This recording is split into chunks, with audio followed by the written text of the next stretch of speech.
Like so many of you, I used to suffer from insomnia no matter what I did, couldn't sleep. Well, I got to tell you, MyPillow.com, that has been my lifeline. MyPillow, yes, the best pillow ever made, the MyPillow mattress topper. And I'm telling you, the MyPillow Giza Dream Sheets, wow, just the most comfortable sheets you've ever slept in. They are amazing, ultra soft, breathable, yet extremely durable. It is the best cotton available. Only a small place on earth creates this kind of softness, and MyPillow.com found it. Right now, you buy one set, you get another set free, plus free shipping. Just use the promo code Sean7. All right, promo code Sean7 when you go to MyPillow.com, the Sean Hannity Square. You click on it, you get one pair of Giza Dream Sheets, you get another one free, plus free shipping. And also, they have all the other great discounts on other MyPillow products. Go to MyPillow.com, the Sean Hannity Square, Sean7. Call 800-919-6090, and you'll start getting the sleep you deserve.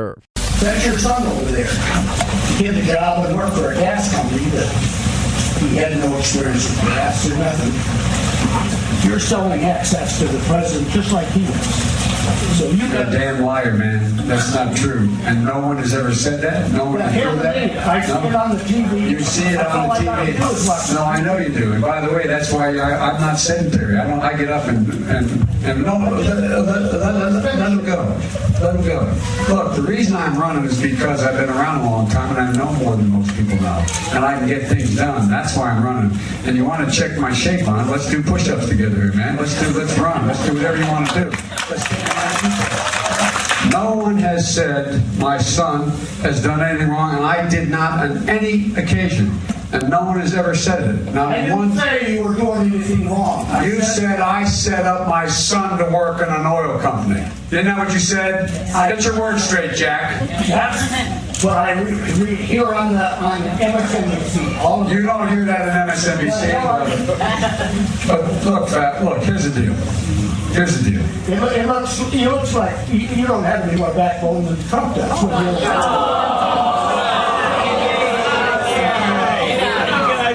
Let him talk. Any other questions? Yeah. I'm not voting for you. Well, I knew you weren't, man. You think I thought you'd stand up and vote for me? You're too old to vote for me. Why don't you just get out of here? Stick it up your ass. Yeah. What's for me on? Go outside. Okay, so there's three things we got to do.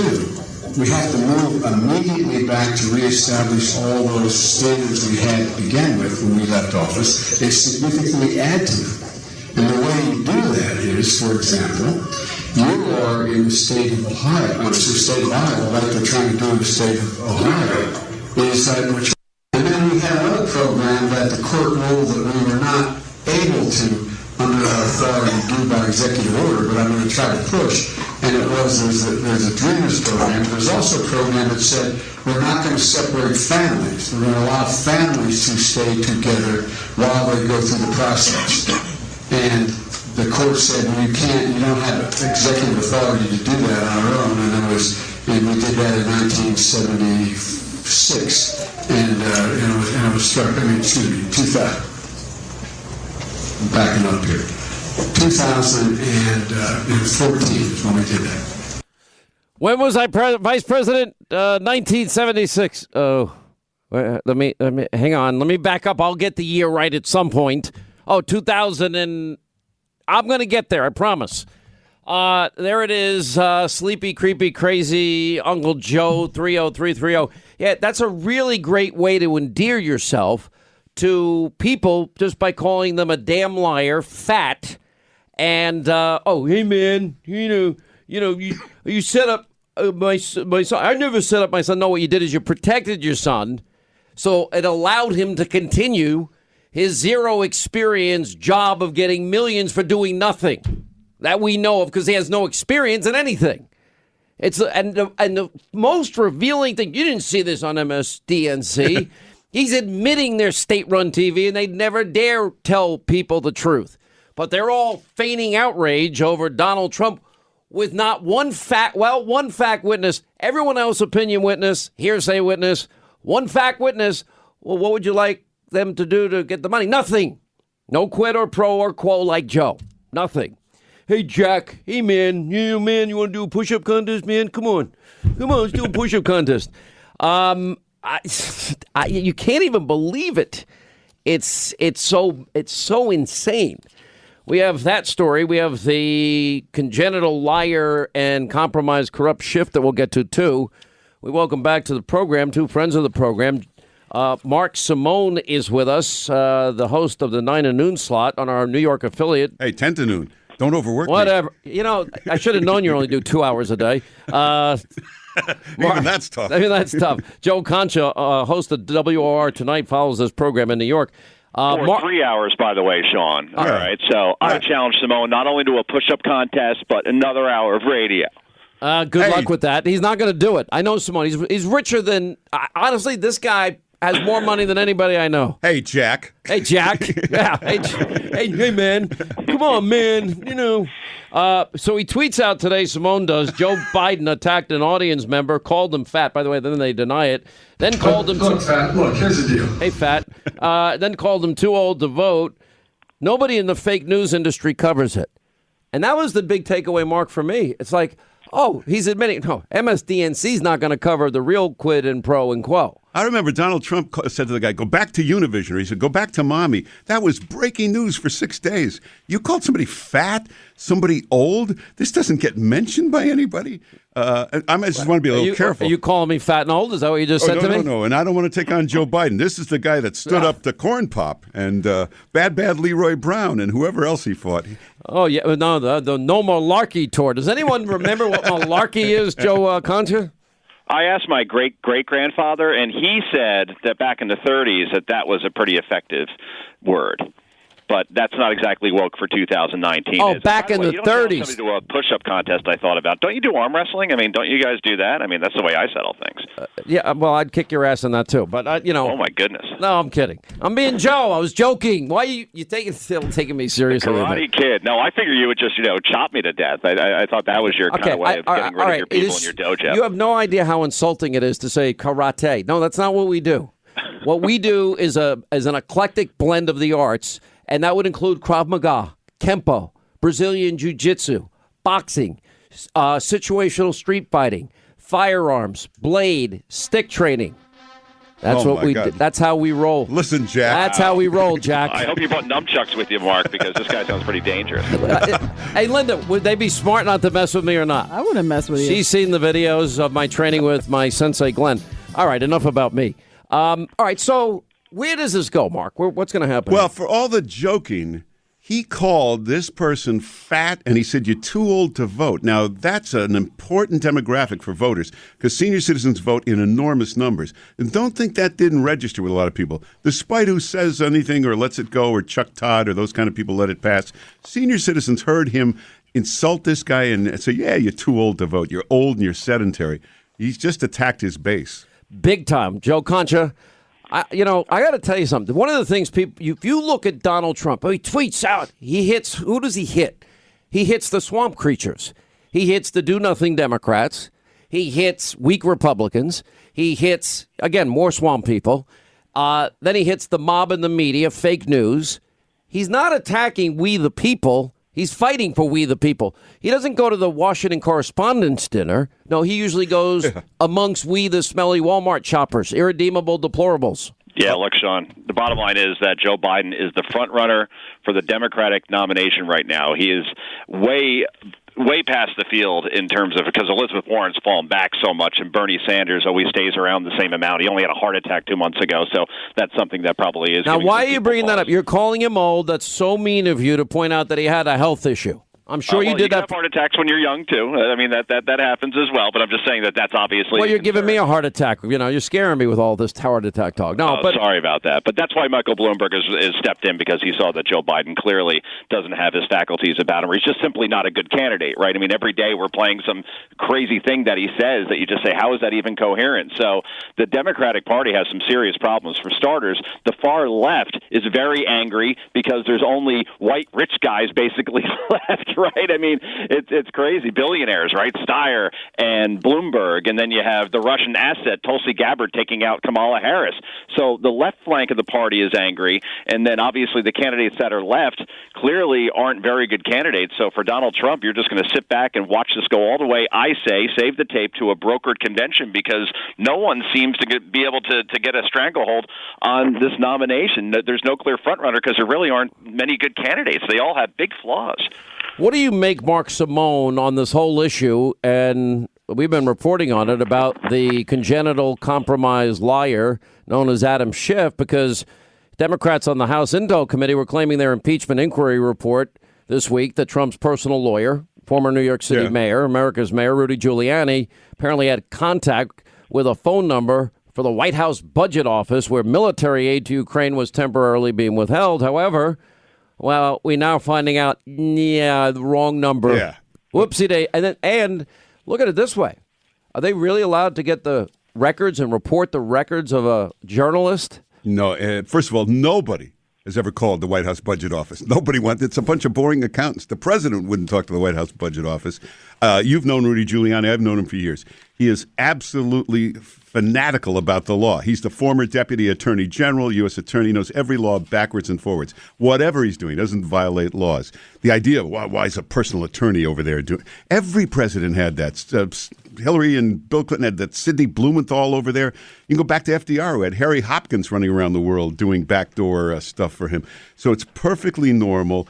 And you're right, Schiff getting these phone records. You know, if you're a journalist, you've got anonymous sources. You got Joe Concha. You know, that's the most protected thing in the world. If they get your phone records, they identify your anonymous sources. That's the first way to identify any whistleblower, get phone records. The fact that AT&T handed it right over, AT&T that owns CNN, by the way, that's a major, major breakthrough. I think it's a huge breakthrough. Now, I'm getting mixed messages because I didn't even see it.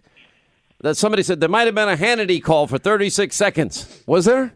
I didn't see found out, they were apparently look at your phone records. You called this pizza place. You called exactly. The That's all I called. I don't even have access to any of my social media, and I haven't for like a year and a half.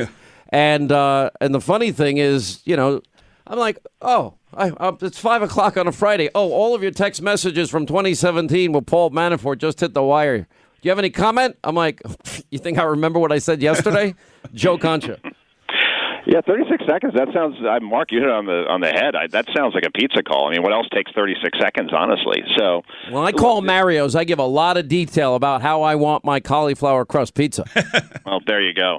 That's good to hear. Yeah, look, I don't see any outrage over this as far as Adam Schiff and with John Solomon, for instance. What are his First Amendment rights as far as being a reporter? Why are his calls being pulled? And we saw this with the Obama administration when they pulled thousands of phone records from the Associated Press. They spied on James Rosen, called him a flight risk, spied on his parents. So I keep hearing how horrible President Trump is to the press, but all I know is he's more accessible to the press than any president in history in terms of just doing straight question and answer. He circumvents his press secretary. That's fine. Let's hear from the horse's mouth anyway. And then when you go back to the horrible treatment of the press, you got to look at Obama and the way that he treated reporters, and now we're seeing the same thing with Adam Schiff. And as usual, we're not hearing how this is a threat to the Fourth Estate because it's a Democrat doing it. Well, I got to tell you, Mark, I think that's all a good point. But the idea that we're going to go after, for example, we're talk show hosts, all three of us. All right, so what? We do straight news, right? How many hours can you produce of straight news, breaking story? We're giving you the facts. That's it. Then we do investigative reporting, vetting Obama or the deep state, right? Then we do opinion. We're very upfront about it. Then we do sports some days. You do a lot of sports. Yeah. And then we do culture. But we're like the whole newspaper. We are the press. And the fact that they do this to John Solomon means that we're dead. I mean, people, if you don't like what a talk show is saying, what, we're going to now subpoena your phone records and go to these phone companies and steal it? Somebody's got to really bring this up and take this to court, because this is a way to out every whistleblower ever. And Adam Schiff pretends to be the defender of whistleblowers when he has committed the most serious violation. A first step a whistleblower takes is to pick up the phone. If that's not going to work anymore, that's the end of it. It's a non-whistleblower, hearsay whistleblower. Anyway, 800-941-SEAN. We'll get to your calls coming up. Quick break. We'll come back. We'll continue. Hey, becoming an informed consumer about CBD products, the latest in wellness trends, is just smart. Now, if that's you, you'd be wise to learn about CBD products when you go to cbdistillery.co. Now, CBD gets confused with medical marijuana. Folks, there is a massive difference. Why? CBD is extracted from the hemp version of cannabis. No psychoactive high whatsoever. You can buy it without a prescription. And while further studies are needed to fully comprehend the potential benefits of CBD, the results so far are very compelling. Now, bottom line is you can read up on your own, become informed, decide for yourself at cbdistillery.co. Now, again, the website, cbdistillery.co. So to recap, if you're into wellness and like reading about what's trending and how it can impact you and your life, you'd be wise to read up on CBD products. And the smart place to start is cbdistillery.co. That's cbdistillery.co. One more time, cbdistillery.co. If this is a counterintelligence investigation, who are they trying to protect? Who should they be trying to protect? Well, if it's the threat outlined in the friendly foreign government information, you would be looking to protect the election process, right? Which would include the candidate, the campaign, the candidate, and the American people. Okay, so did they ever brief Hillary Clinton about efforts to foreign influences involving her campaign? Do you know? I've heard that, but I don't know for a fact. They did. Good for them. And they stopped it. Was there ever a defensive briefing given by the FBI, the Department of Justice, to Donald Trump about the concerns? There was not. What would you call a counterintelligence investigation that never had a protective element? I'm not sure. Sorry, Mr. Chairman. Okay, if without eventually trying to protect the entity being influenced, is it legitimate? It would depend on each fact and circumstance. Here's what I'm trying to tell you. Yeah. If you're opening up a counterintelligence investigation to protect somebody, you should do it. Did they ever try to protect Donald Trump from foreign influence? They did not brief him in. Is it fair to say that President Obama and his inner circle knew a lot more about the dossier and the scope of the investigation than President-elect Trump and his team? No, I don't think that's fair at all. You think that they were equal on as far as the briefing? As far as I know, they knew the same set of facts, as did the leaders of Congress. There was no difference between what the FBI told the FISA court and what the Trump-Russia investigation and what you told the new president of the United States.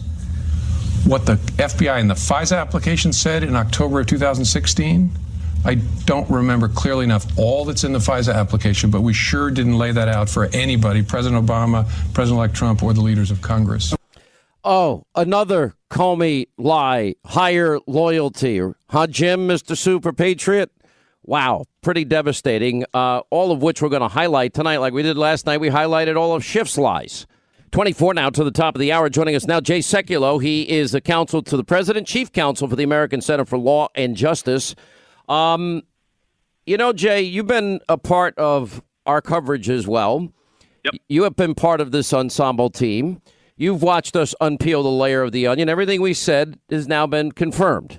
Premeditated fraud perpetrated on a FISA court for using as the basis of their application a dirty, of all things, Russian dossier that we now know is unverifiable. The word verified at the top of that application. James Comey signed 3 of them. What James Comey just said there is factually inaccurate, a lie. He's been caught in a lot of lies in all of this. Well, you know, it's interesting about James Comey because one of the things that Horowitz said, Lindsey Graham, who's done a great job on this, asked the question about, individual James Comey's being vindicated by your report, and Horowitz said, nobody who touched this should be deemed vindicated by my report. So I think that was number one. I knew this was going to happen. I knew as soon as Horowitz were to testify and explain what he wrote in those 470 pages, that the truth would come out. But one of the ones that's getting overlooked was a question that Lindsey Graham asked Horowitz. He said, was the FBI agent spying on Donald Trump when he went in there? In other words, an FBI agent was sent in purportedly to brief the president. Horowitz, it was a pretext meeting, the process by which they have to do these meetings. And then he says, and this is what's so interesting about this, if you don't have Graham says, if you don't have a foundation for a warrant, then you can't just pick up and go. And Horowitz says the incident, the event, the meeting was a briefing, and the FBI considered and decided to send that agent there to do the briefing. So the agent was actually doing the briefing, but was also using it for the purpose of investigation. That is outrageous. That is spying on Donald J. Trump. There's no, and there it is in black and white. Then Christopher Steele. Is it fair to say that there was a political that Steele had a bias against Donald Trump? And then he goes through the whole how it was paid for by the Democratic Party. It was unreal. Well, I think all of it is. And this is the point. Let me go back to Michael Horowitz saying that the IG report did not vindicate anyone who touched this, which was the main talking point of the media mob when this thing came out. But he's only looking at this in a very narrow, he has a narrow purview here, like he's in a bubble, because his authority only extends to the FBI and to the DOJ. The former FBI Director James Comey said this week that your report vindicates him. Is that a fair assessment of your report? I think the activities we found here don't vindicate anybody who touched this. Okay. Sean, that's what I was saying. It doesn't vindicate anybody, and now we've got Durham who's really looking at all of this. So I think the reality is that these guys, like you said, the right to remain silent, I would be quiet if I were these guys. And then, of course, what's happened, the FISA abuse. The abuse, by the way, on the court itself is breathtaking.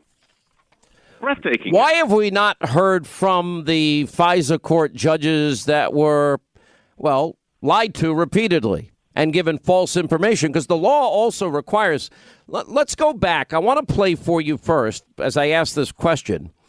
And I want to play for you what Rod Rosenstein has to say about the FISA warrants. And it's an affidavit, career law enforcement, and you have to have it verified, and you swear to the best of your knowledge it's true, and we now know it was unverifiable from the get-go.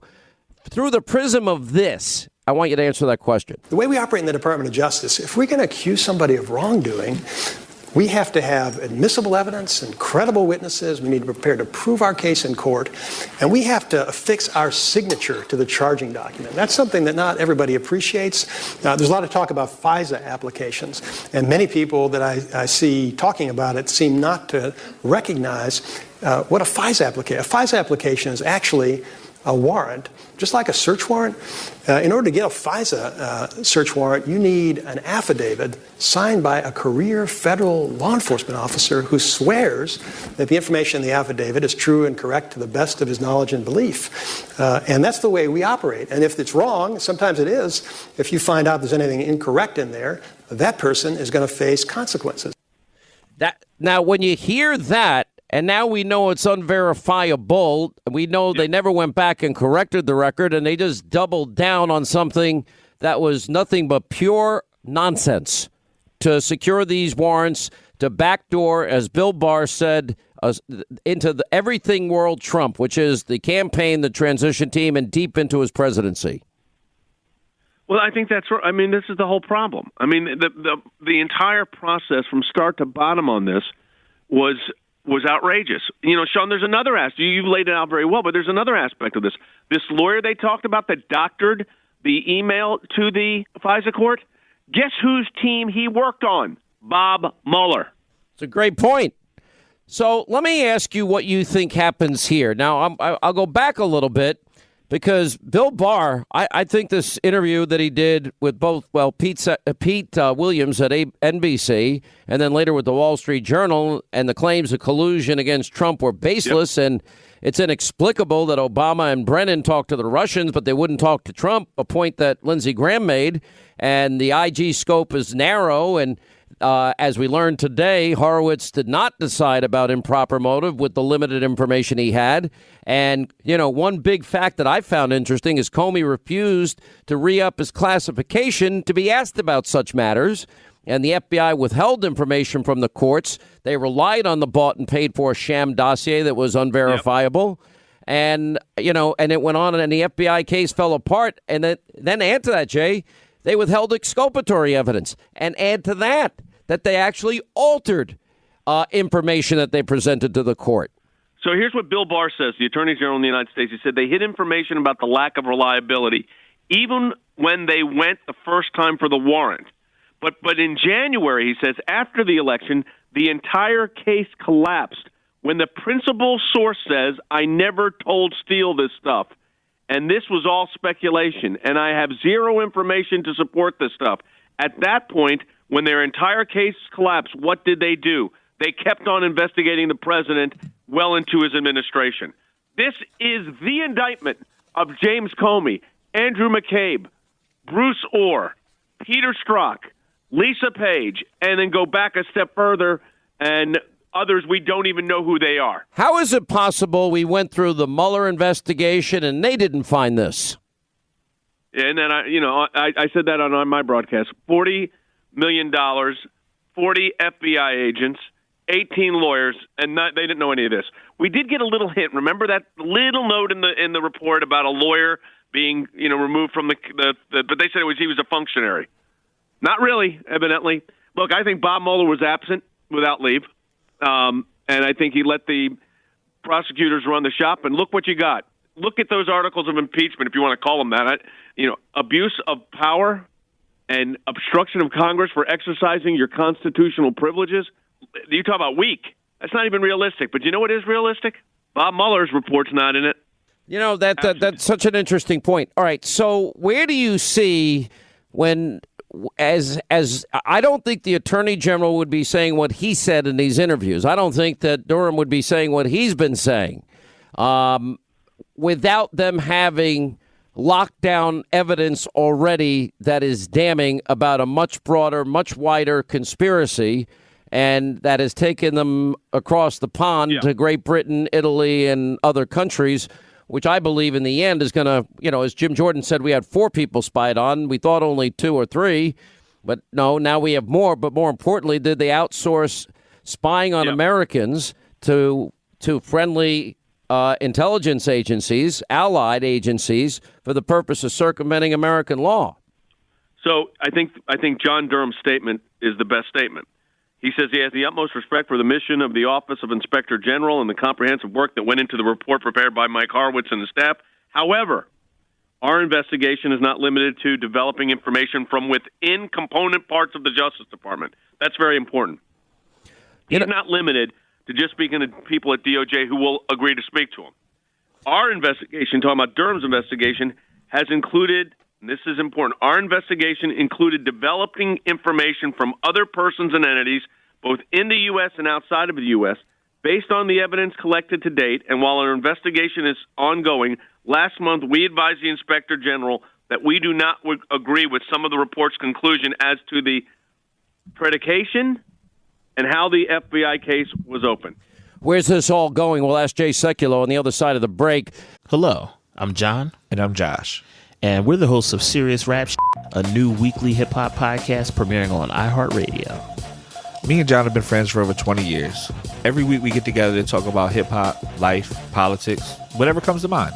But let me ask you, if you had to play one episode or one segment of Serious Rap to get a new listener to understand, like, oh, this is what these guys are about, this is what their show is like, which one would you pick? Maybe the one where we pitch ourselves as the next host for the AVN Awards. Adult video newsletter? Yeah. Do they still send out newsletters for porn? Yeah, I call them the Porn Awards. Yes. God. So, if you are interested in hearing that kind of crazy stuff, conspiracy theories, strip club stories, porn awards, mixed in with a little hip hop, then we're the podcast for you. Come on. So, yeah, when you can, check out Serious Rap premiering on the iHeartRadio network, the iHeartRadio app, Apple Podcasts, or wherever you get podcasts. All right, our final moments with Jay Sekulow, Chief Counsel for the American Center for Law and Justice and the Counsel to the President. All right, so I guess sometime in the spring or early summer, we're going to get the Durham report. In the interim, is it likely, do you hear, as you read between the lines, all these years you spent as a lawyer, high profile, 20-some-odd cases argued before the U.S. Supreme Court, what is Barr and Durham signaling in their statements this week? That they're doing a comprehensive investigation that goes beyond the scope of what the Inspector General had authority to conduct and capability to conduct. So I think what you have here is you're going to see a U.S. attorney that has really turned over every rock, and we are going to find out what took place here, not only the irregularities, many of which have been pointed out by Horowitz, but how this originated, why it was wrong when it was originated, and who's to be ultimately held accountable. I think there's going to be a lot of accountability. Well, I think there needs to be. Jay, they nearly were successful in undoing a duly elected president, his presidency. Look, they haven't given up yet, although these articles of impeachment basically are a give up. But look, they tried, they continue to try, and the president's remained strong, and the Mueller report went nowhere. These articles of impeachment in the Senate will go nowhere, and that's going to be the end of this, and then we'll be on to the next fight. Do I think they stop fighting this president? No, I do not. They're talking about if he wins re-election after he's not convicted in the Senate, well, we'll impeach him again, even if the American people vote to put him back in office. I think that I think that's a lot of talking, a lot of yakking, and a big mistake. Well, don't you think there's nothing here either, Jay? First it was a quid and a pro and a quo, but that was really only Joe. And bribery. And then bribery and extortion, and then they reduce it to the executive branch is protecting executive privilege, and they're seeking remedy. Let me tell you about abuse of power. You want an abuse of power? Professor Turley said this. He's 100% correct. I'll tell you what an abuse of power is. Writing up an article of impeachment about obstruction of Congress when you're exercising your constitutional rights. The Supreme Court, in a long line of cases, has said you cannot be penalized for exercising rights you have under the United States Constitution. Jay, when you have three branches of government and the executive and the legislative branch are in conflict, well, that would be the purpose of seeking remedy in the judicial branch. That's called... Listen, on Friday, we're going to find out because I've got, as you know, Sean, 3 cases for the president, 2 up there on substance, 1 up there on a stay, which may be converted to an order. And those cases we may know Friday. I think we will know Friday if they're going to hear them or not. And they will be the 3 biggest cases the Supreme Court has ever taken, if they take them, on the issue of presidential authority, Article 2, separation of powers. All right, Jay Sekulow, Counsel for the President, Chief Counsel, American Center for Law and Justice.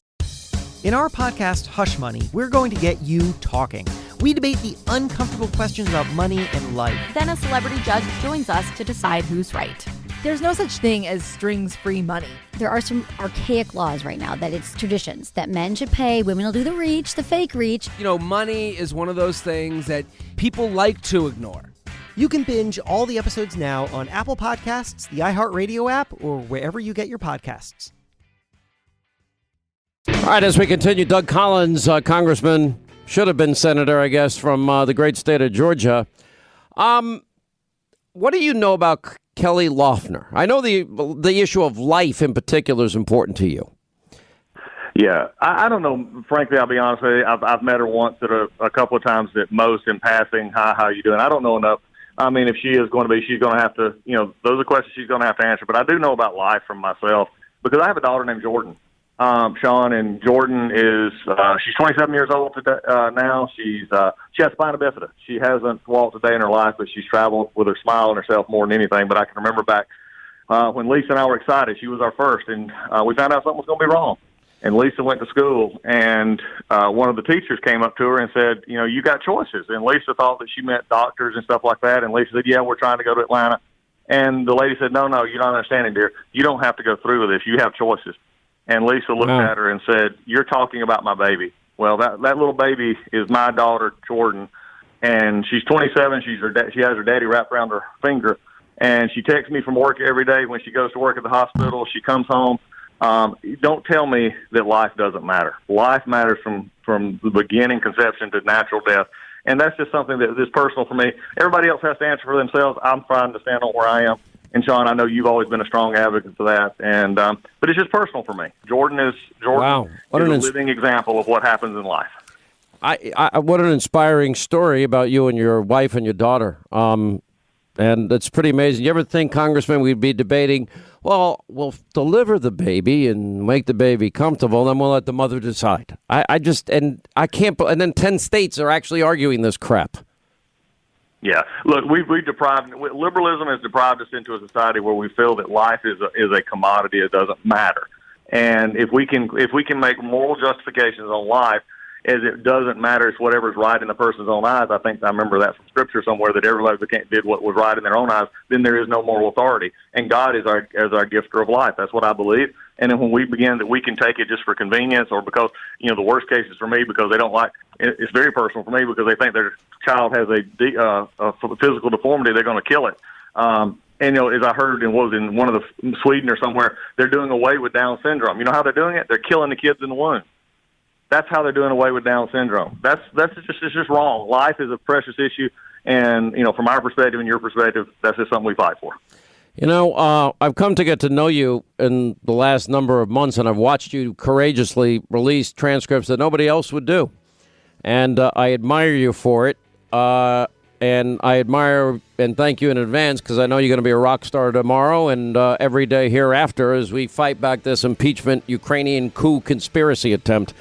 Congressman Doug Collins, thank you, sir. Would have been great to call you senator next time, but whatever. I guess you don't win them all. When we come back, Ollie North. What was your first musical memory? Or the first album you ever purchased? Or that first concert you ever attended?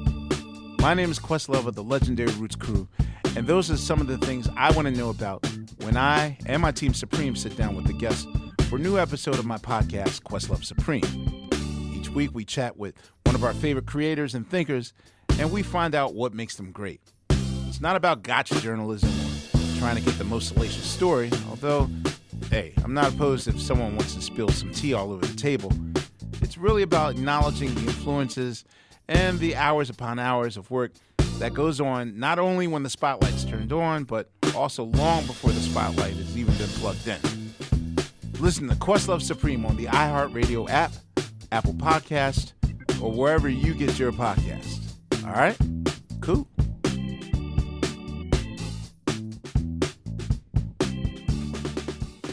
Joe Biden. Well, I've spent a lot of time with Kim Jong-un. No, you didn't. And then, of course, my favorite, I have hairy legs, and whatever this means. And by the way, I sit on the stand, and it get hot. I got hairy legs that turn blonde in the sun. And the kids used to come up and reach in the pool and rub my leg down so it was straight, and then watch the hair come back up again. They'd look at it. So I learned about roaches. I learned about kids jumping on my lap. And I've loved kids jumping on my lap. All right, joining us now, a good friend of the program. I want to go back, though, before I get to Ollie North here in a second. This executive so-called summary, this is the single most corrupt thing that I have ever seen in terms of an absolute power grab coup attempt. And the president conditioned a White House meeting and military aid to Ukraine on public announcement. No, that has not been true. The president's obstruction of the House of Representatives impeachment inquiry. No, it is called executive privilege.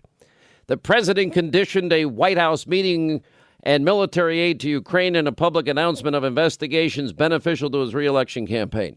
No, that would be Quid, and that would be Quo, and that would be Joe that did all of that, not Donald J. Trump. The president removed anti-corruption champion Ambassador Yovanovitch. Every president has the right to appoint their ambassadors. Obama did it how many times?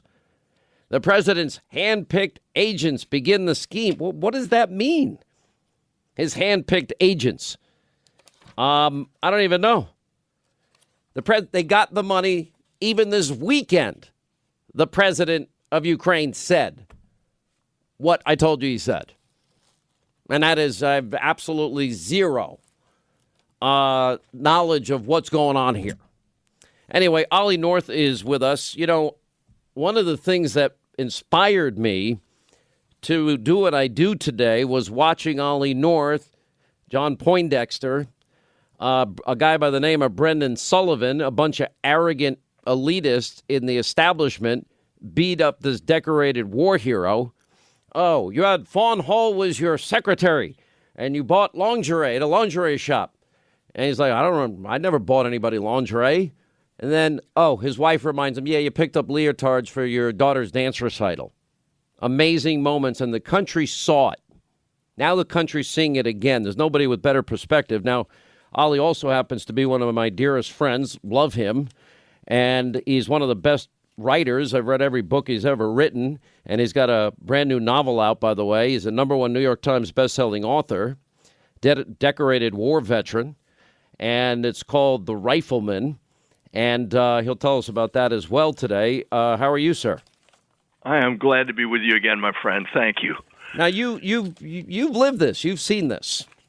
I was listening to you on the introduction, and of course the kinds of things that are happening. And look, you and I are both a little bit older than the average listener that you've got today, so very few of them were really witting of what transpired in almost every single case of a special prosecutor and a Congress that believes that they can essentially impeach and remove a president. And back in the 1980s, right after Admiral Poindexter and I were reassigned back to the Pentagon, it was December, if I recall correctly, 19th, 1986. I mean, I could see your listeners going, wait a minute, that was 1,000 years ago. Lawrence Walsh was appointed as an independent counsel to investigate the Iran-Contra affair. Walsh immediately made it known that he considered his job was to produce evidence leading to impeaching President Ronald Reagan. In the summer of 1987, 7 months later, a special Iran-Contra bipartisan special committee was comprised of members of both parties, both houses of Congress, and they held open and closed hearings. Sound familiar? Yep. I mean, this is unreal. Many politicians and pundits concluded that these dual investigations would lead to President Reagan's impeachment and his removal from office because the House was controlled by Democrats throughout the entire Reagan-Bush administrations, all the way back to 1977 before Ronald Reagan was even elected. Mm-hmm. And despite the best efforts of all the House Democrats and the independent counsel, Walsh, so-called, I call him a special prosecutor, neither President Reagan nor President Bush were impeached. Here's why.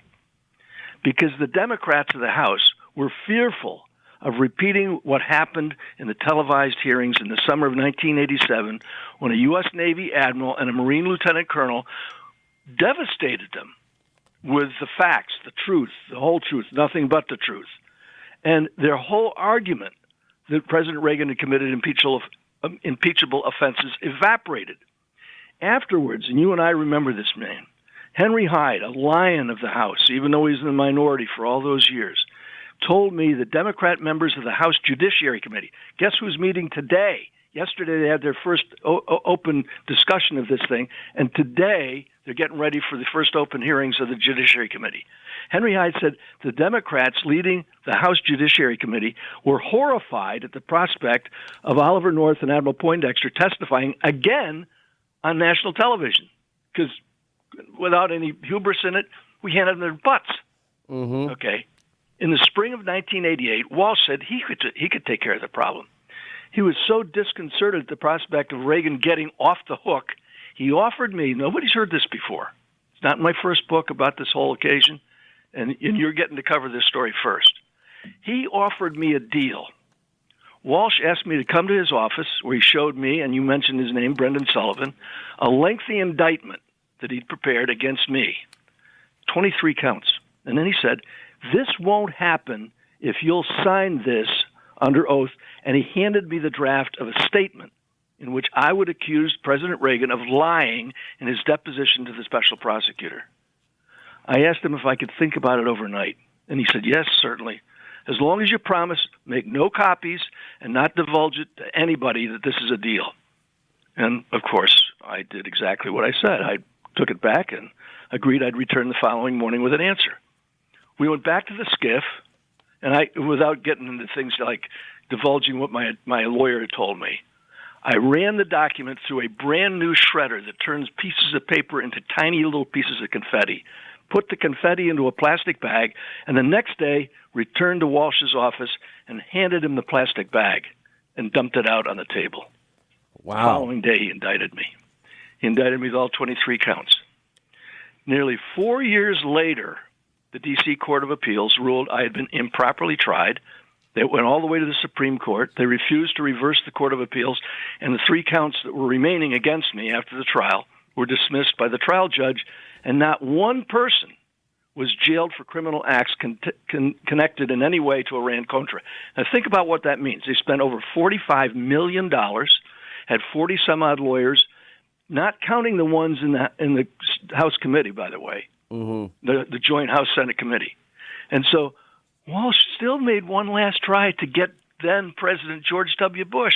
Just 4 days before the 1992 election, Walsh indicted former Defense Secretary Caspar Weinberger, an event that many believed helped seriously damage President Bush's hopes for re-election. Here's the bottom line. President Trump now faces the same kind of attacks: an independent counsel, meaning Mueller, a hostile media, a rabidly crazed Congress, and I gave him my prediction. My prediction is this: the House will impeach him. The Senate will not convict him. He will not be removed from office. He will then get reelected, and the Republicans will recover and recapture the House of Representatives. I believe that that's going to happen. The model for that kind of tenacity and courage is in that book, The Rifleman. It's the kind of thing that's very appropriate because The Rifleman includes the same kind of thing: an inept and confused Congress, efforts to remove the commander-in-chief. I mean, think about this. Washington's appointed as commander-in-chief of the Continental Army, which didn't exist until the 14th of June, 1775. And there's already efforts underway in the Congress, of the brand new Congress, the Second Continental Congress as it's called, to remove him from office. And that kind of thing is going to continue right today because there is so much corruption. You used the exact right word. There is so much corruption in Washington, D.C., now our nation's capital. It wasn't then. Philadelphia was. The capital almost breeds corruption around it. The odor of corruption is rampant in this Congress and in Washington, D.C. The president calls it a swamp. I would have called it a sewer. I am stunned at everything that I'm listening to here. I hope people are listening closely as I am to everything that you're saying. Look, I could talk to you all day about all of this, but let me move on. And first of all, this novel is, it's a page turner. It's gripping. And it's just, this is where your mind goes. But people got to remember, when you went to Iran, you did have a suicide pill. You do have a Purple Heart. You have served your country. So that's the man that I know. And you take that experience and then you put it in a novel form. And I got to tell you, I think this is one of your best works. Well, you kind of say so. I appreciate the fact that you said so before and you're saying so right now. By the way, tonight, right after you finish your TV show, so 10 p.m. Eastern times, we're doing a live book signing. I wouldn't dare start it before your show is over tonight. So a live book signing, people can, if they want, I'm going to remind people to go. Yeah, that's great. Yeah, riflemanbook.com. It's very simple. So in other words, a live book signing is they can cue riflemanbook.com, and they go there, they'll see you, and they'll talk to you, and you'll sign books. Yes. You'll personalize them, whatever they want. And because you're talking about it, well, it will sell a lot of books. I appreciate, and they'll get them in time for Christmas. That's the big thing. You know what? That's amazing, actually. All right. Ollie North, we love you. Riflemanbook.com tonight, 10 Eastern. I'll remind everybody after the show, as we're ending the show tonight. I really appreciate who you are. And it's sad what you went through, but the experience for those that don't remember, that didn't live it like I did and you did, you lived it a lot more than me. It's invaluable wisdom that you're imparting on the people, and we appreciate all you do. Appreciate you. Appreciate you too, my friend, because you're the voice of reason in the midst of this craziness in Washington. Thank you. All right, my friend. Appreciate you. Riflemanbook.com. Merry Christmas, Colonel. You're the best. Merry Christmas to you too, brother. Semper Fi. Semper Fidelis, Marine. Always faithful. Good things don't always happen by default. Sometimes the good is found in the daily choices we make. It's found in the stories of real people who, although miles apart, have more in common than they think. Stories of compassion. I had never had parents that cared about my emotional reactions to things. Stories of hope. That moment when I walked across the stage, that moment when I hugged my family, everything, every single moment was worth it. Stories of kindness. I can offer a safe place where she won't be called names and won't be called a freak. And stories of love. It's like complete bliss and happiness knowing that you're about to meet your child for the first time. Because in the end, love always wins. I'm Colin Balfe, founder of Love What Matters and host of the new podcast, Love What Matters Presents Your Story. I'll be introducing you to ordinary people, just like you and I, who have extraordinary stories to tell. Listen and subscribe on the iHeartRadio app, Apple Podcasts, or wherever you listen to podcasts. When did you realize that the Epstein family needed help? Well, I was asked by the brother, the next of kin, to be at the autopsy. And at the autopsy on day one, there were findings that were unusual for suicidal hanging and more consistent with ligature homicidal strangulation, which included... And it was suggested at the time that he committed suicide by doing what? By hanging. At the time he was found allegedly hanging by a homemade ligature of sheets. Are you saying you don't think it was suicide? I think that the evidence points toward homicide rather than suicide. Why? Because there are multiple 3 fractures in the hyoid bone, the thyroid cartilage, that are very unusual for suicide and more indicative of strangulation, homicidal strangulation. All right, that was our friend, Dr. Michael Baden. He was there, hired by the Epstein family to observe the autopsy of Jeffrey Epstein. Now, I'm not an expert in forensics or pathology or autopsies. You know, I've watched all those shows. I'm fascinated by it. I mean, he was the former New York medical examiner for all these years. He's been involved in a lot of high-profile cases. I know Baden to be a very honorable, honest guy who's great at what he does. The only thing that gives me a little pause is that they say there was one camera that did work because the other 2 didn't, apparently. And then we have the records that, you know, these guys, I guess, prison guards are supposed to check on these guys every half hour. Maybe I'm sympathetic because I know my mother, as a prison guard for 25 years, had to work 16-hour shifts every day, and you had no choice. You would lose your job if you didn't do 16-hour shifts, and this would go on for 60 days in a row before she got a day off. I mean, literally, I'm sure you're standing and falling asleep. But so I feel bad for those guys because they got charged in this, caught up in this. I don't think they did anything wrong in this. There's no indication at all. But there are a lot of questions here that really are scary. Anyway, Dylan Howard is an investigative journalist, author, and he's written a brand new book, and it's eye-opening. It's called Epstein, Dead Men Tell No Tales, Spies, Lies, and Betrayal. Wow. And anyway, I'm reading your book, and you've got a lot of details in here that make me ask a lot of questions. Well, Sean, I've been investigating this case for 5 years, long before Jeffrey Epstein either committed suicide or was murdered. So I'm stacked with document after document after document that is a meticulously researched look at Jeffrey Epstein's life and how he was able to get away with the crimes that he did for so very long. In fact, I'm actually suing the FBI under Freedom of Information laws for them to release their full case file on Epstein so that this cover-up can no longer continue. Give us the general premise of your investigative work, and you've been doing this for 5 years. Start with the basics. We hear Lolita Express, Orgy Island, as it's been dubbed by the New York tabloids. Is that true? Absolutely. Jeffrey Epstein had the largest townhouse in Manhattan. He was a pedophile. He was a pedophile. Convicted in Florida in 2005 and sentenced to a sweetheart deal. Sweetheart deal. How did he get away with that question? That is the first of the questions that I asked. Answer that question. Well, in typical scenarios like this, the FBI, when they investigate, it's a federal crime, which means the FBI director at the time was none other than James Comey. Instead, the matter was deferred to local authorities, and he got a sweetheart deal. 1 year with probation that allowed him to be able to exit jail and actually continue work with prison guards. So he'd leave every day and continue and go on to his office with his, and he was home on weekends. Correct.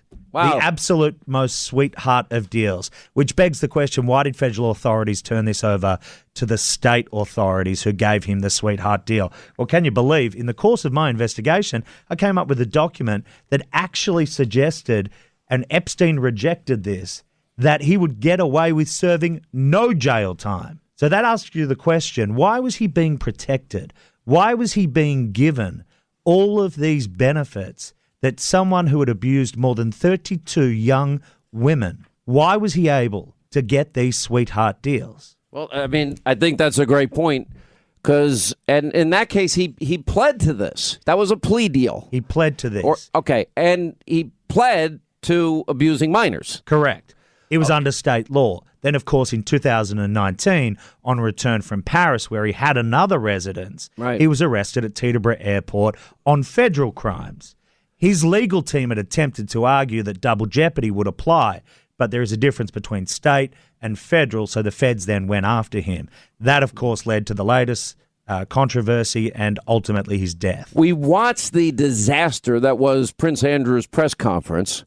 Others obviously are caught up in this net. Bill Clinton probably chief among them. How accurate is the reporting that they were involved in all of this? Well, first of all, with Prince Andrew, let me tell you, he's lying through his teeth. Well, we caught him in 7 lies already, so he does sweat. He does touch women, even though he's a royal. You know. So we actually spoke to somebody who worked at the New Mexico ranch who said that another young woman was specifically told to service Prince Andrew at the Santa Fe, New Mexico ranch. This woman had never spoken until this book. And she says that Prince Andrew had to be given 24/7 concierge service, if you like, at the behest of Jeffrey Epstein. Now you've got an instance where he's trying to plead away his innocence by saying he had to come to New York to break up the bromance, if you like, with Jeffrey Epstein, which is just an inconceivable thought. So the depth of depravity with Prince Andrew goes far deeper. Is that why he was reluctant to say pedophile? Oh, I didn't want to use a boorish term. I mean, it's like, really? Absolutely. There's no doubt about that.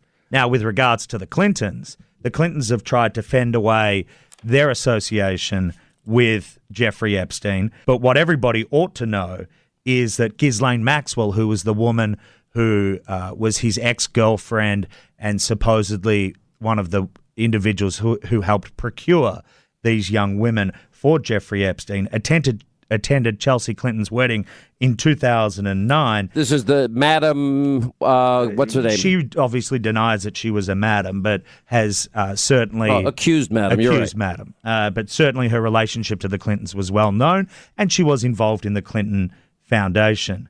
One of the more interesting things, however, is the Lolita Express that you mentioned earlier. This was a plane that I've seen on board. This is a plane. How did you get on board that? I didn't get on board. I saw photos. Okay, just checking. I was just checking, Dylan.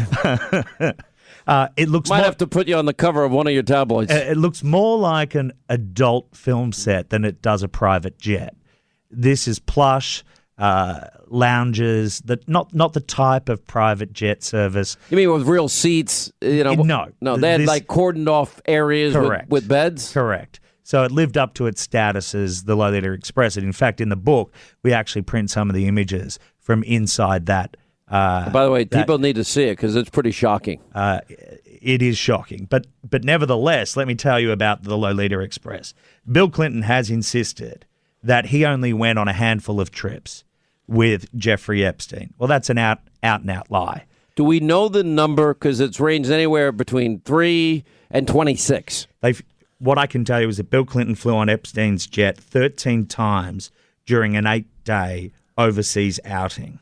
Mm-hmm. They were routinely joined by other controversial characters, including the Hollywood actor Kevin Spacey and many others, flying right around the world. Now, this is not to say that in any way Bill Clinton did anything wrong. In all, I believe he did 27 trips on the Lolita Express. Wow. But here is the premise of the new book. And the truth is often stranger than fiction. There is a shocking story behind Jeffrey Epstein, and one that is backed up by interviews that I conducted with various individuals as part of this book, including a former Israeli spy. They say that Jeffrey Epstein was work for hire for international espionage organizations. I heard the Mossad. I don't believe that. Well, Robert Maxwell, Ghislaine Maxwell's father, was a media mogul who ran the Mirror newspaper group and was assassinated That's in off Great the Britain. back of his boat. Yes, indeed. He also owned the New York Daily News, I believe, at one point. According to Ari Ben Mashali, who is a former Israeli spy, he was Robert Maxwell's handler. And in the late 1980s, Jeffrey Epstein inherited the business. I've also seen photos. Well, let me just, because people have wondered, where did he get all this money? There's been some questions about that. That has been one of the fascinating questions. How does a guy amass a $600 million fortune without a job? He admitted to people that he was a bounty hunter, that he worked for Adnan Khashoggi, who was an international arms dealer, and many others collecting big bounty debts. When did he admit that? He would tell people in private circles that this is what he would do. I've seen photos inside the New York townhouse. Not only is it littered with these weird and odd photos of Bill Clinton in a blue dress wearing high heels. Let me tell you, the artwork is creepy. A disembodied and a mobile woman. Then you got the pictures of the bathroom. You got the It's just frightening. This guy was Orgy living... Island. You have a picture of what you call a massage chain, 3 women, and he's getting massaged as he sits there. Every room in that house had a camera. Wow. I've looked at over 200 images of inside that home. Every room had a camera and was recording into another room that was like a security facility. Next to that was an office with multiple Xerox machines. So everything that was being recorded was being printed. Why would someone do that? Do you believe that exists today? I believe it exists in the home if it hasn't been dismantled. Well, how could they not have gone through it by now? We know that we have images of the FBI all over Orgy Island. Absolutely. And that is the question. The FBI in Florida. Florida has what's called the Sunshine Law state. They release every piece of evidence. In the Jeffrey Epstein case, they haven't released any piece of evidence. They haven't released the cache of documents or DVDs or anything like that they established. And that's why I've been in a 3-year legal battle with the FBI to release this information, because if there was a cover-up, we want to know who's involved. All right, stay right there. We continue. Dylan Howard is with us. Investigative journalist, Dead Man Tell No Tales, Epstein, Spies, Lies, and Blackmail. It's on Amazon.com, bookstores everywhere, Hannity.com if you want a link to it there. Want to remind you, the only reason I sleep at all is Mike Lindell and MyPillow.com. Honestly, without MyPillow, I don't sleep enough, but I'm sleeping better than ever, if that makes sense. I fall asleep faster, stay asleep longer. Their products are incredible. And Mike Lindell has come up with a very creative way for everybody to get great deals, save money, and get his great products. If you go to MyPillow.com and you click on the Sean Hannity Square, every day there's a special. Now, I've told you not only about MyPillow, the mattress topper, but also these Giza Dream Sheets. It makes a difference. That's all I can say. It makes a huge difference. Once you try them, it's the world's best cotton, softest cotton. And when you try it, you're going to love it. And right now, if you go to MyPillow.com, click on the Sean Hannity Square, well, you buy one pair of Giza Dream Sheets, you get another one free, and shipping free. Not a bad deal. All right, get one for yourself, one for a friend for Christmas. Just go to MyPillow.com, Sean Hannity Square, or mention my name when you call 800-919-6090, and you'll get the sleep you've been craving and you certainly deserve. We'll continue more on the other side with Dylan Howard straight ahead. All right, as we continue, Dylan Howard in studio with us. He'll also join us on TV. We're going to show some of the Epstein photos exclusive that he has in his book. It's called Epstein, Dead Men Tell No Tales, Spies, Lies, and Blackmail. We've got his brand new book on Hannity.com, Amazon.com, bookstores everywhere. All right, we'll get into this more tonight on TV, but I want to ask you this. We heard from Michael Baden. We know... Look, it's kind of hard to hang yourself when you're not actually hanging. Now, I know that's possible. That is scientifically proven. But when Baden has suspicions, I trust him. He didn't say 100%. He said maybe 80%. Mm-hmm. He doesn't think he killed. He thinks he killed. He does not think he killed himself. Sorry. What do you think? Most victims' rights advocates in this case do not believe that he committed suicide, that it was murder. Now, there's no definitive proof, but there is suspicious circumstances and intrigue around this. Why were cameras not working? Why did they miss certain checks during the course of the night? Nothing adds up. They missed a lot of checks. 2 of the cameras, as I understand it, correct me if I'm wrong, were out. What about the one camera supposedly that was dead on that would have shown somebody entering the cell? Well, this is the whole thing. We don't know. Yeah. The DOJ insists this was a simple case of suicide, but we don't trust anybody anymore after all the Russia crap, do we? The hardest place to kill yourself is prison because the sheets are so small and the sheets are so light. How do you know so much about prison?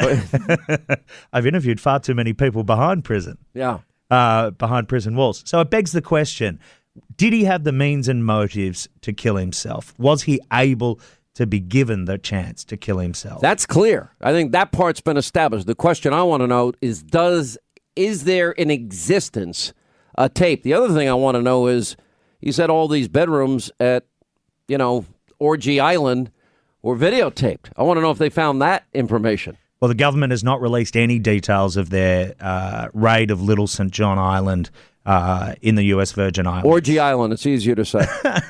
Yeah. Or what they found inside the New York penthouse. Or Santa Fe. So we have 2 months for the FBI to respond to my Freedom of Information lawsuit. And what is critical to that is determining what took place. How did he get a sweetheart deal? And could this have been prevented? Because that's the great tragedy of all of this. Young women were abused. A sex trafficking ring was able to operate. Why, how, and who allowed that to happen? I share your passion. You know what? I'm kind of libertarian in adults' lives. Leave children alone. Absolutely. All right, Dylan Howard, fascinating read. Epstein, Dead Men Tell No Tales, Spies, Lies, Blackmail. Be interesting to see come back when your Freedom of Information Act request is acted on. Quick break. We'll come back. Wide open telephones. His book is on Amazon.com, Hannity.com, bookstores everywhere. All right, before we get to your phone calls, 800-941-SEAN, if you want to be a part of the program. So you know that we have now aligned ourselves with our good friends at Nine Line Apparel. Now, this is a veteran-owned, operated company. If you want to get your no quid, or get hashtag quid pro quo Joe, those T-shirts are up there on Hannity.com. They're amazing. And by the way, they got involved very early to help Eddie Gallagher. If you remember, the Navy SEAL, one of 3 men pardoned recently by President Trump after Thanksgiving. Anyway, so Eddie and Tyler Merritt is the CEO and founder of Nine Line Apparel. They've teamed up and literally are here to tell us about Eddie's retirement from the military, the next phase of his career working with our friends, our partners at Nine Line. By the way, if you want to see the great gear, great Christmas gifts, just go to Hannity.com. And they have their brand new Salty Frog gear line. And by the way, their charity work, which is amazing. Anyway, Eddie met Tyler once on deployment, but it wasn't until Eddie's case became public that the 2 men were fully acquainted and become friends. And during the course of the case, Nine Line was there to help and speak up for him when, frankly, very few people would. I got to give a shout out to people like Bernie Carrick and Pete Hegseth and a bunch of others, too. Anyway, quote, they treated us like gold, Eddie said. It opened my eyes that the brotherhood goes on. And there was a big fight even after the president set Eddie free in this case. Oh, then they want to take his rank away. Then they want to take his retirement away. So we welcome back to the program Eddie Gallagher and the CEO, co-founder of Nine Line Apparel, Tyler Merritt. All right, so your case is now fully resolved. Did you get your full retirement with the proper rank? I did, Sean. Yeah, thanks for having me on. Yeah, so I officially retired the other day and retired with all the benefits that I earned over the past 20 years, which was a huge blessing. I couldn't believe that there were people fighting to take that from you. I couldn't believe it. I'm like, yeah. It's like, liberals don't just want Paul Manafort in jail for tax evasion and lying on a loan application. No, they want him dying in jail. They want a death sentence. It's like, man, there's like zero compassion. Anyway, so Tyler, you met Eddie in the course of all of this, and now you guys have partnered together. Tell us about it. Yeah, this case kind of exemplifies why this president is the commander-in-chief our country needs. The fact that it came this far, the fact that we put Eddie through this hell after serving our country for almost 20 years, putting him in prison for almost 9 months, and putting his family through the uncertainty of he survives multiple combat deployments, but he might go to jail for the rest of his life. And without the president's intervention, that would have happened. Without the intervention of Pete Hegseth and other individuals that were very vocal, Eddie, who is an absolute hero, could have paid the ultimate price for just being caught in the crossfire between the left and the right. And the left has a very clear agenda. They want to villainize people like Eddie, and they want to promote companies, say, like Nike, who pick their brand ambassadors as people like Colin Kaepernick, a person I like to consider a man-child. We like to pick our brand ambassadors out of heroes. We have Eddie Gallagher. We have Mark Geist, one of the survivors from Benghazi. Those are the people that we like to work with. And I'm so excited for this next chapter in Eddie's life where he can literally drive across country and be reunited with his family, but then also start this new venture of ours. And SFG, this is going to be a really amazing product. We're going to be competing against Columbia's PFG for that coastal lifestyle brand with an edge. And I couldn't think of a better brand ambassador than Eddie Gallagher.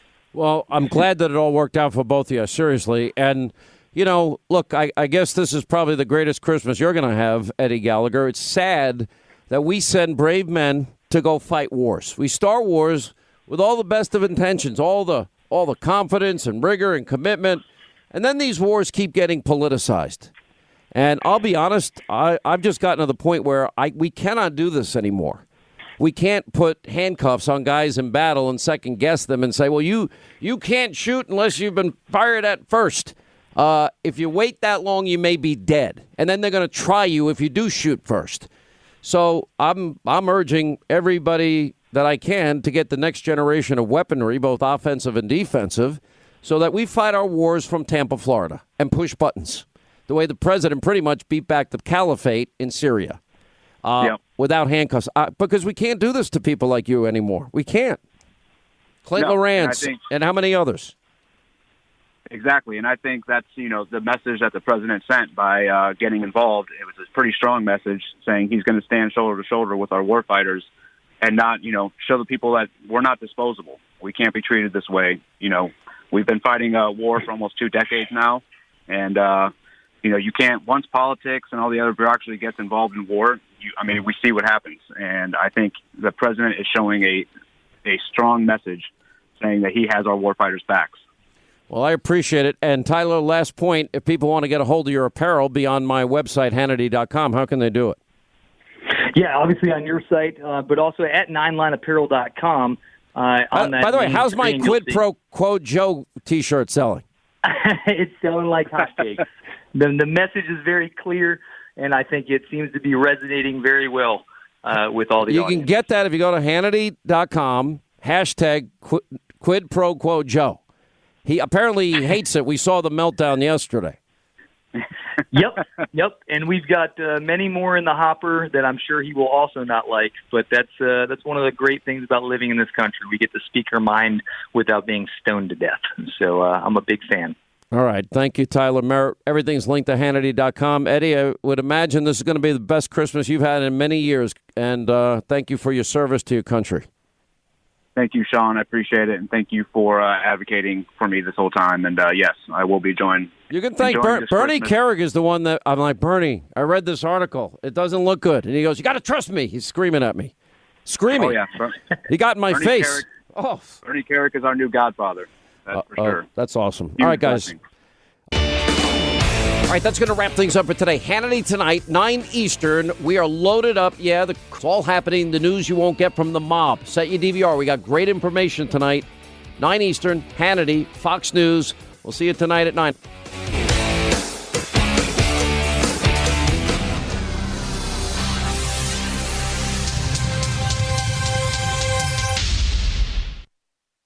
Hello, I'm Rainbow Valentine. And for the past year, my dad has been coming clean to me about his decades-long career as a big-time pot smuggler. My dad wasn't the most organized criminal. He once lost $500,000 buried in the backyard. We're gonna find out how my dad was a pot smuggler for 22 years. And at what cost. I'm Rainbow Valentine. For iHeartRadio and School of Humans, this is Disorganized Crime. Listen to Disorganized Crime, Smuggler's Daughter on the iHeartRadio app, Apple Podcasts, or wherever you get your podcasts.